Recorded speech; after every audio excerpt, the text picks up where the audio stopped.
নমস্কার। আশা করছি আপনারা সবাই খুব ভালো আছেন। আমার নতুন একটা ভিডিওতে আপনাদের সবাইকে স্বাগত জানিয়ে আজকে এখান থেকে ভিডিওটা শুরু করছি। আজকে দিনটা বুধবার, এখন ওই সন্ধ্যে ৭টার মতো বাজে। ও গিয়েছিল বিকালে একটু মাছ ধরতে, যেটা প্রায় বিকালবেলায় যায়। আর আপনাদেরকে বলা হয়নি, আজকে বলেই দিলাম। তো আজকে দুটো একসাথে জোড়া শোল মাছ ধরে এনেছে, আর আমার মা দেখে খুব খুশি। সেই মাছ দুটো ধরে সোজা নিয়ে চলে গিয়েছি আমার বাবার বাড়িতে। তো মা দেখেই চলে এসছে মাছটা কাটাকুটি করে বেছে ভালো করে রেখে দিতে, কারণ ও গিয়েছিল বিকালবেলা, আর প্রথম থেকেই মাছ দুটো হয়ে যাওয়াতে আনতে আনতে মাছ দুটো এক্ষুনি মারা গিয়েছে। তো যাই হোক, এটা তো কেটে বেছে ভালো করে ধুয়ে রেখে দিতে হবে ফ্রিজে, আর কালকে রান্নাটা হবে। কার কার এই শোল মাছ ভীষণ পছন্দের মাছ একটু কমেন্টে জানাবেন। আমার মার কিন্তু খুবই পছন্দের এই মাছটি।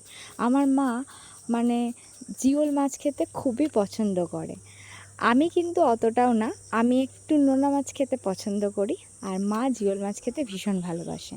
তাই দুজন মিলে দেখুন কি সুন্দরভাবে শাশুড়ি জামায়ে একসাথে মাছ বাছতে বসে গিয়েছে। এই যে এইখানটায় আমাদের এখানে অগোছালো একটা রান্নাঘর করা হয়েছে, কিন্তু মা সেটাকে গুছিয়ে পরিপূর্ণ করে তুলেছে। বলে না, যেখানে মা থাকে সেখানে কিছুরই কমতি থাকে না। তো মা এখানে সুন্দরভাবে শোল মাছটা বেছে নিচ্ছে, আর আমার মাছ কাটা দেখতে ভীষণ ভালোবাসি আমি। আপনাদেরকেও নিয়ে এখানে মাছ কাটা দেখতে বসে পড়লাম। ও সুন্দরভাবে মাছের আঁশগুলো বেছে দিচ্ছে, আর মা ওগুলো পিস পিস করে কেটে ভালো করে আমরা দুজনে এবার ধুয়ে রেখে দেবো। ও অনেক দিন ধরেই মাছ ধরতে যায়, এর আগে অনেকবারই ধরেছে, কিন্তু আপনাদেরকে দেখানো হয়নি।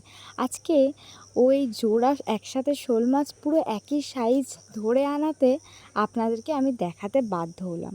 কিন্তু আমার খুব ভালো লাগে, ও মাছ ধরে আনলে মা যখন খুশি হয় সেটা আমার আরও বেশি ভালো লাগে। আমি খুশি হই, কিন্তু আমার থেকেও বেশি খুশি হয় আমার মা। ওই বললাম, মা জিওল মাছ খেতে ভীষণ ভালোবাসে। আর যখন দেখতে পেয়েছে যে এটা পুরো একদম টাটকা জোড়া শোল মাছ, সেই জন্য মা আরও বেশি খুশি হয়ে গিয়েছে।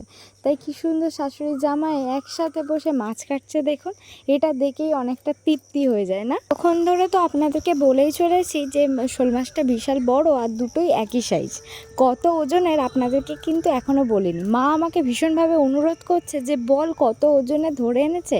বললাম না, ভীষণ খুশি হয়েছে। হ্যাঁ, কিনে খেতে আমরা পারি সবাই, কিন্তু কি বলুন তো, এই যে ধরে খাওয়ার মজাটাই একটা আলাদা।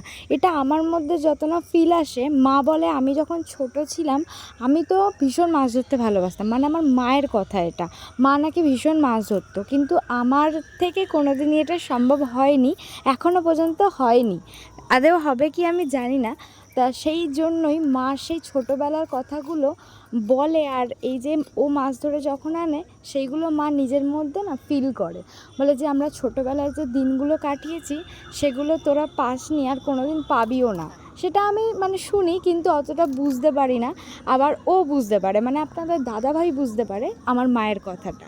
তো সেইগুলো মা বলতে বলছে, তাই বলছি। শোল মাছের ওজন প্রায় 1 কেজি মতোই ছিল, প্রায় না বলাই যায়, মানে 1 কেজি।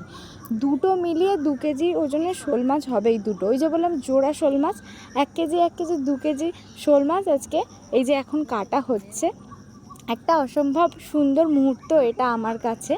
তো আপনাদের সাথেও এটা শেয়ার করে আমার খুব ভালো লাগছে। আপনাদের কেমন লাগছে বলবেন। আমি যখনই সময় পাই মায়ের কাছে তো বসেই থাকি, আর মা তো খুবই কম কথা বলে, মানে আমার মা খুবই কম কথা বলে। তো মা যখন গল্প করে আমার সাথে একটু কিছুক্ষণের জন্য, তখনই না ছোটোবেলার কথাগুলো বলে, আর মানে মনটা খারাপ হয়ে যায় আমার মায়ের। আমি বুঝতে পারি আমার দাদুর কথা, আমার দিদার কথা, যেহেতু তারা এখন নেই। আমার মা খুব ছোটোবেলায় আমার দিদাকে হারিয়ে ফেলেছে, আর আমার দাদু আমার মায়ের সাথে খুব মাছ ধরতো, মানে আমার মায়ের মাছ ধরা আমার দাদুর থেকেই। তো আমার মা সেই গল্পগুলোই করে, আর মা খুব মনমরা হয়ে যায়, আর আমাকে প্রায় সময় সেই গল্পগুলো শোনায়। কিন্তু আমি না বুঝতে পারি যে ওনার কষ্ট হচ্ছে। তো দেখুন এখানে মাছ কাটা পুরো কমপ্লিট হয়ে গিয়েছে, আর এখানে আমরা সুন্দরভাবে মাছগুলো ধুয়ে বেছে ফ্রিজের মধ্যে রেখে দেবো, কারণ রান্নাটা তো কালকে হবে, আজকে হবে না। তাই আমি মাকে সাহায্য করতে চলে এসেছি, যত তাড়াতাড়ি সম্ভব মাছগুলো ধুয়ে বেছে রেখে দিতে হবে। কারণ এখন সন্ধ্যাবেলা মাছ ধুচ্ছি, মা এখন অন্য কাজই করে, বিশেষ করে ঠাকুরের ওখানে সন্ধ্যা আরতি দেওয়া, তারপরে ঠাকুরের ঘরে একটু সময় কাটানো, সেগুলো করে।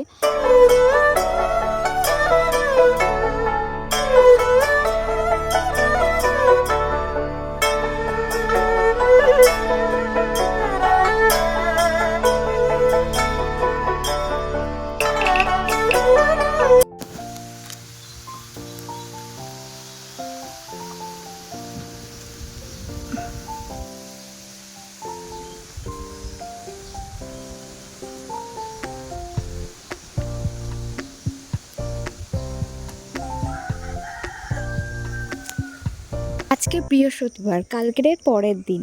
এই যে ঘুম থেকে উঠে কিছু কাজবাজ সেরে আমি এখন আকাশের দিকে তাকাতে ব্যস্ত। আমি প্রায় সময় এই কাজবাজের ফাঁকে এই আকাশের সুন্দর মুহূর্তটা দেখতে ব্যস্ত হয়ে যাই। চলুন দেরি না করে রান্নাটা শুরু করা যাক। এখানে তো আপনারা দেখেই রেখেছেন কালকের মাছটা ফ্রিজে ছিল। মাকে সব একটা মাছ পুরো গোটা দিয়ে এসে আমি আরেকটা মাছ গোটা নিয়ে এখানে রান্না করতে চলে এসেছি। হ্যাঁ, এত মাছ আমাদের লাগবে না আমি জানি, কিন্তু কিছু বন্ধুবান্ধব খাবে, তাই জন্যই আমি পুরো গোটা মাছটা এখানে নিয়ে রান্না করতে বসে পড়লাম। আগেই তো হলুদ নুন ভালো করে মিশিয়ে কিছুক্ষণ মাছকে ওভাবেই রেখে দেব, কারণ মাছের ভেতর যত ভালোভাবে মশলাটা ঢুকবে তত বেশি টেস্ট হবে। এখানে তেল গরম করতে আমি রেখে দিয়েছিলাম, উনান জ্বালিয়ে ফেলেছি। এবার একে একে মাছগুলো সুন্দরভাবে ভেজে নেব।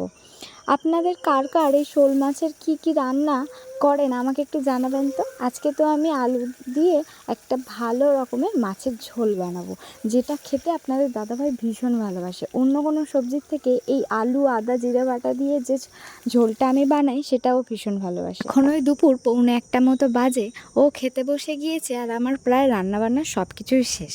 ওকে এবার সুন্দরভাবে খেতে দিয়ে আর আমিও নিজে নিয়ে বসে পড়বো। তাহলে চলুন আজকে আসি, আবার নতুন একটা ভ্লগে আপনাদের সাথে দেখা হবে। ততক্ষণ আপনারা সবাই খুব ভালো থাকবেন, সুস্থ থাকবেন, এবং আমাকে ভালো লাগলে আর আমার ভিডিওকে ভালো লাগলে প্লিজ আমার পাশে থেকে আমাকে সাপোর্ট করে চ্যানেলটিকে সাবস্ক্রাইব করবেন এবং ভিডিওতে অবশ্যই লাইক করবেন। তাহলে আজ আসি, আবার দেখা হবে। ততক্ষণ টাটা সবাইকে।